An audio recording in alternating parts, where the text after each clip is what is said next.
Welcome to imperfect show finance. நிஃப்டியை பொறுத்த வரைக்கும் 320 புள்ளிகள் சரிஞ்சு 23,024 முடிவடைஞ்சிருக்கு. சென்செக்ஸை பொறுத்த வரைக்கும் 1,235 புள்ளிகள் சரிஞ்சு 75,838 முடிஞ்சிருக்கு. ட்ரம்போட பதவியேற்பு இந்திய பங்குச்சந்தையில மாற்றத்தை ஏற்படுத்தியிருக்கா அப்படிங்கிறத நம்ம பொருளாதார விமர்சகர் நாகப்பன் சார்கிட்ட கேட்டு தெரிஞ்சுக்கலாம் வாங்க.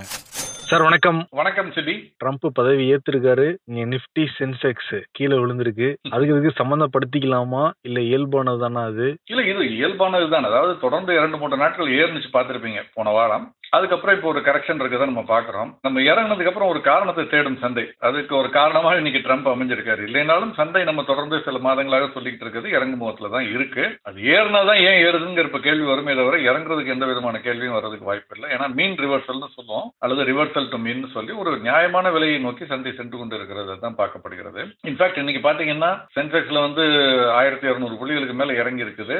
ரெண்டு ஷேர் அல்ட்ராடெக் சிமெண்ட்டும் HCL டெக் மட்டும் தான் சின்ன ஏற்றம் சென்செக்ஸ்ல. கிட்டத்தட்ட பாக்கி 28 பங்குகளுமே இன்னைக்கு விலை இறக்கத்துல தான் இருந்த. நேற்று கூட உங்கள்கிட்ட நான் சொன்னேன், ஒரு 5 பங்குகள் மாற்றத்தை தவிர வேற ஒண்ணும் இல்லை. இன்னைக்கும் பாத்தீங்கன்னா எதெல்லாம் ஏறிச்சோ வங்கித்துறை பங்குகள் ஏறிச்சு, இப்ப திரும்ப அதுதான் இறங்கி இருக்கு. ICICI வங்கி, HDFC வங்கி, ஆக்சிஸ் வங்கி, அதே மாதிரி பாரத ஸ்டேட் வங்கி, இதெல்லாம் தான் இன்னைக்கு இறங்கி இருக்குது. இது தவிர Bajaj finance, TCS, Infosys, IT கம்பெனிஸ்ல ரிலையன்ஸ் இறங்கி இருக்கு. ஸோ இதுதான் மெயினா இந்த ஒரு 7-8 கம்பெனி இறங்கி இருக்குது. பட் அதையும் தாண்டி இன்னைக்கு பிராடர் மார்க்கெட்டுமே இன்னைக்கு டவுன்ல இருக்கிறத பார்க்க முடிகிறது. 1187 பங்குகள் தான் அட்வான்ஸ், 2788 பங்குகள் டிக்ளைன்ல இருக்கு. BSE பொறுத்த வரைக்கும் NSEல 715 மட்டும் தான் அட்வான்ஸ், 2095 கிட்டத்தட்ட 1:3 விலை அதிகரித்த ஒவ்வொரு பங்குக்கும் நிகராக 3 பங்கினுடைய விலை குறைஞ்சிருக்கிறத பார்க்க முடிகிறது. நிப்டி இண்டெக்ஸ்லயும் 9 பங்கு தான் விலை ஏறி இருக்கு, 41 இறங்கி இருக்கு. So it's very clear indication we are back to normal, back to downward trend அப்படிங்கிறது கிளியரா இருக்கு.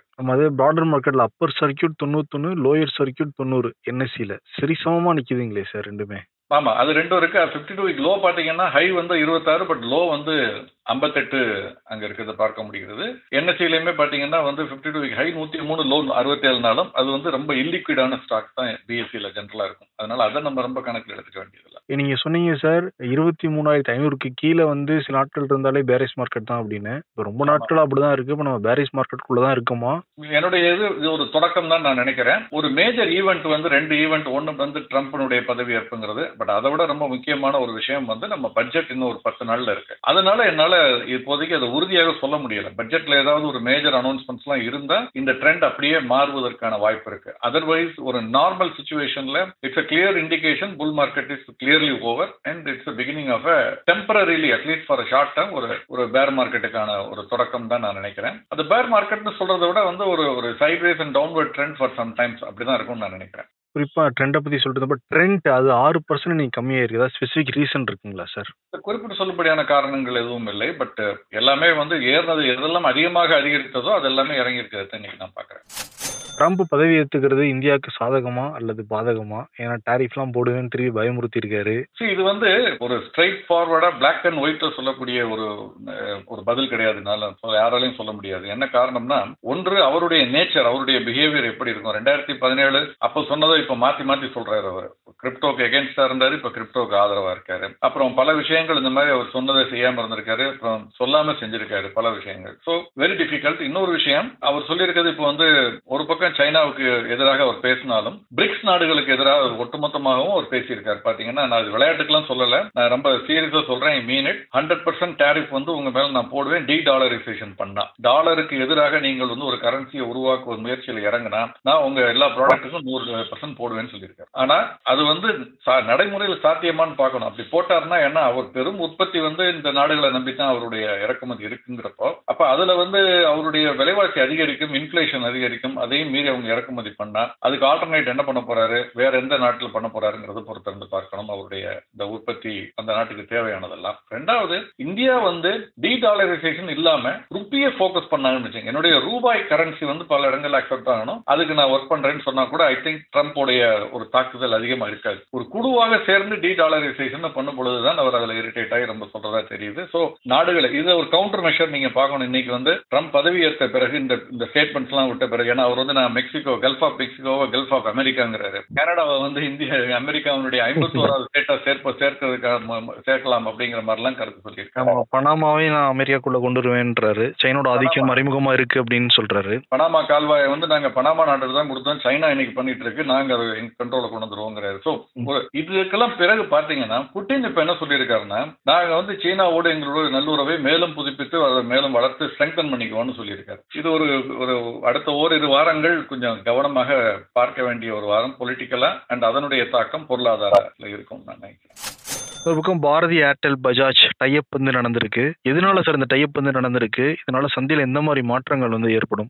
பொதுவாக 2 டிஃபரெண்ட் பிசினஸ்ல இருக்கவங்க, பட் 2 கோர் ஸ்ட்ரென்த் அவங்களுக்கு இருக்கும் பொழுது அதுல ஒருத்தருக்கு உதவியா இருக்க மாதிரி சில டைப்ஸ் பண்ணிக்குவாங்க. அந்த அடிப்படையில் பார்த்தா பாரதி ஏர்டெல்ல கோடிக்கணக்கான கிட்டத்தட்ட 37 கோடி நினைக்கிறேன் அல்லது 38 கோடி சப்ஸ்கிரைபர்ஸ் இருக்காங்க. அவங்களுக்கு அந்த டேட்டா பேஸ் அவங்கள்ட்ட இருக்கு. அவங்கள்ட்ட ஏதாவது ஒரு புஷ் டேட்டா இது பண்ணலாம்னா அனுப்ப முடியும், ஒரு மெசேஜ் அனுப்பலாம்.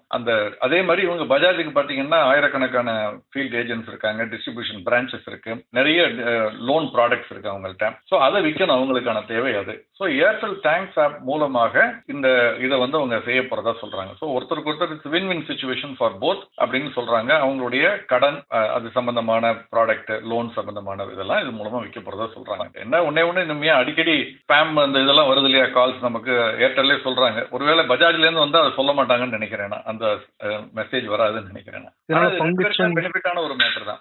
ஓகே. இதனால பங்குச்சந்தையில ஏதாவது இருக்குமா சார்? லாங் டேர்ம்ல இது எப்படி செயல்படுதுங்கிறத பார்க்கணும். நிச்சயமா 2 பேருக்கும் ஒருத்தருக்கு ஒருத்தர் they will supplement and complement each other. அந்த அடிப்படையில் இது போல மேலும் சில இதெல்லாம் நடக்கலாம். வேற ஜியோ ஃபைனான்ஸ் இருக்க மாதிரி வேற யாராவது இது மாதிரி பண்ணும் பொழுது இந்த நிறுவனங்களுக்கு ஒரு வளர்ச்சிங்கிறது இருக்குதான் செய்யும். அது எவ்வளவு வந்து கன்வெர்ட் ஆகுதுங்கிறது நம்ம பொறுத்திருந்து பார்க்கணும். But certainly it is a positive இது for the stock, for the company.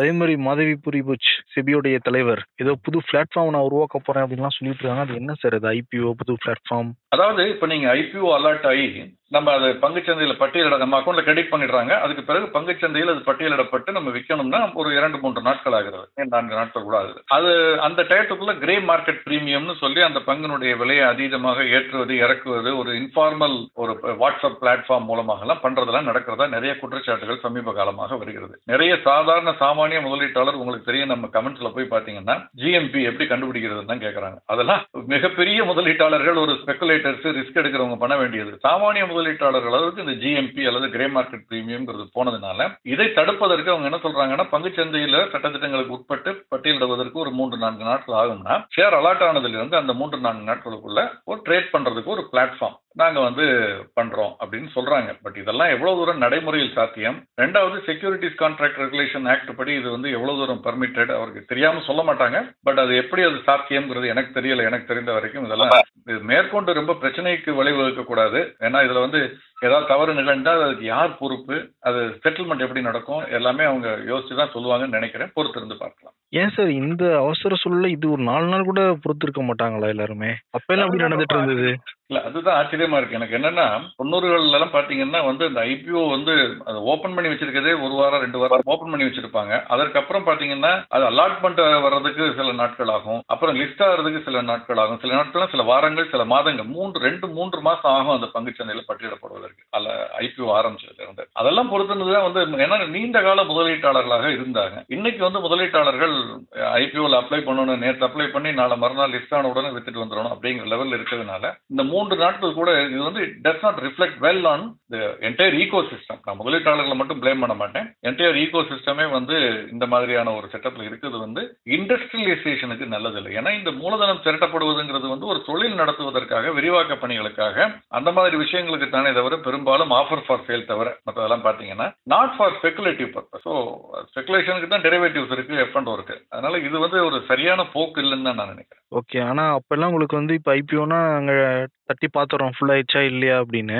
அப்புறம் அந்த தகவல் கூட தெரிஞ்சுக்கிறதுக்கு உங்களுக்கு கஷ்டமா இருந்திருக்கும்ல சார்? எங்களுக்கு ஷேர் அலாட் ஆச்சா இல்லையான்னு தெரியறதுக்கே பல நாட்கள் பணத்தை முதல்ல கட்டிடுவோம். இப்ப மாதிரி அஸ்பா மெத்தட் கிடையாது, பேங்க்ல பிளாக் பண்றது கிடையாது. இப்போ வந்து உங்க கணக்குல தான் பணம் இருக்கும், அலாட் ஆனா தான் எடுத்துக்கிறாங்க. அப்பெல்லாம் எப்படின்னா பணத்தை முதல்ல எடுத்துக்கிட்டுருவாங்க, அதை ரொட்டேஷன் விடுவாங்க இந்த கம்பெனி 2-3 மாசங்களுக்கு. பல 100 மடங்கெல்லாம் இப்ப சப்ஸ்கிரைப் ஆகிற மாதிரி வந்துச்சுன்னா எத்தனை 100 கோடிகள் எத்தனை 1000 கோடிகள் அவங்க ப்ராக்கெட்ல அவங்க கண்ட்ரோல்ல இருக்கும். அதுக்கப்புறம் அலாட்மெண்ட் வந்து நியூஸ் பேப்பர் மூலமாக பப்ளிஷ் பண்ணும் பொழுதுதான் எங்களுக்கு தெரிய வரும். அதுக்கே 1 மாசம் 1.5 மாசம் ஆயிடும். அதற்கப்புறம் தான் வந்து அது பங்குச்சந்தையில பட்டியலிடப்படும். அதுக்கு ஒரு 2-3 வாரங்கள் ஆகும். அதனால அவ்வளவு ஒரு பொறுமை இருந்தது. அப்ப அதுக்கு அவசரப்பட்டதும் இல்லை யாருமே.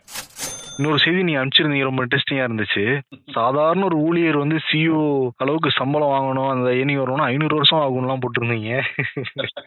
அதாவது இந்தியாவில் இருக்கக்கூடிய, அதாவது நிஃப்டி 200 அதுல என்எஸ்சி அதுல இருக்கக்கூடிய டாப் 200 நிறுவனங்கள்ல ஒரு 110 நிறுவனங்களுடைய எக்ஸிகியூட்டிவ்ஸோட பே ஸ்ட்ரக்சரை ஆர்கனைஸ் பண்ணி ஒரு தனியார் நிறுவனம் வந்து அவங்க வந்து ஒரு செய்தி வெளியிட்டிருக்காங்க, ஒரு ஆய்வு. அதுல அவங்க என்ன சொல்றாங்கன்னா, கடைநிலை அந்த நிறுவனத்தினுடைய கடைநிலை ஊழியர் அவங்க அது மாதிரி அதுல இருந்து மீடியன் அது ஊழியர் அப்படின்னா நடுவுல இடைநிலையில இருப்பவங்க இப்படின்னு இவங்களுக்கு எல்லாம் எவ்வளவு நாள் ஆகும்னு பண்றாங்க. டாப் எக்ஸிகியூட்டிவ்ஸோட சேலரியை ரீச் பண்ணணும்னா கிட்ட அந்த சேலரி அளவுக்கு போகணும். இவங்களுக்கு வருஷம் ஒரு இன்க்ரிமெண்ட் போனஸ் இதெல்லாம் கிடைக்குது இல்லையா, இது எலிவேஷன்லாம். அவங்க அந்த டாப் எக்ஸிகியூட்டிவோட சேலரியை ரீச் பண்ணணும்னா 500 ஆண்டுகள் ஆகும் அப்படின்னு சொல்லியிருக்காங்க. நம்மளே பார்த்தோம், ஒரு தனியார் நிறுவனத்துல ஒரு சிஇஓ 90 மணி நேரம் வேலை பார்க்கணும்னு சொல்லி பேசியிருந்தாரு. அவருடைய சம்பளம் 50 கோடி. ஒரு கடைநிலை ஊழியருடைய சம்பளம் சில ஆயிரங்கள். அவர் அதுல இருந்து அந்த 50 கோடியை எட்டணும்னா அவருக்கு நீங்க ஆண்டுக்கு பார்த்தா கூட ஒரு சில லட்சங்கள். அது அவர் 50 கோடி எட்டணும்னா அவருக்கு இருக்க ரெகுலர் ப்ரொமோஷன்ல எத்தனை வருஷம் ஆகும்? 500 வருஷம் ஆகுமான்னு தெரியாது. பட் நிச்சயமா பல ஆண்டுகள் ஆனா கூட அந்த லெவல்ல பாதியோ இல்ல காலோ கூட அச்சீவ் பண்ண முடியாது அவரால். அதுதான் இன்னைக்கு இருக்கக்கூடிய வித்தியாசம். இந்த வித்தியாசத்தை வச்சுக்கிட்டு நீ 90 மணி நேரம் வேலை பாருன்னு சொல்லி இடைநிலை ஊழியர்கள் கடைநிலை ஊழியர்களை பத்தி பேசுறதுங்கிறது எவ்வளவு தூரம் சரியா இருக்கும்னு எனக்கு தெரியல. என்ன சார், அவங்க ஏசி ரூம்ல வரைக்கும் வந்துப்பாங்க, தவறா நான் சொல்லல. இதோட அந்த கம்பெனில மோஸ்ட்லி எல்லாம் வெளியில ஃபீல்டு ஒர்க் தான் பண்ணுவாங்க, மழையில வெயில்ல புயல்ல. இன்னொன்னு என்னன்னா, டாலர் எப்படி சார் இருக்கு ட்ரம்ப் பதவி ஏற்ற உடனே?